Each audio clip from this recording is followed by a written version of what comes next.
To change talkback tag to speech language in Samsung Galaxy S23 Ultra, swipe down the top of the screen and then tap setting icon.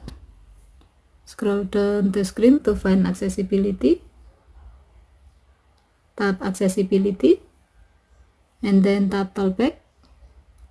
Tap setting. Under audio section, tap text to speech setting. Tap language. And then select the desired language you like to use by text to speech engine. As the example, we will select French.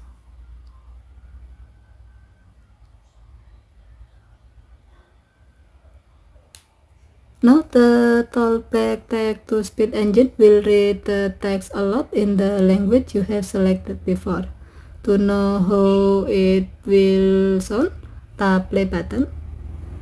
Voici un échantillon de synthèse vocale en français. Okay, thank you for watching. Have a nice day.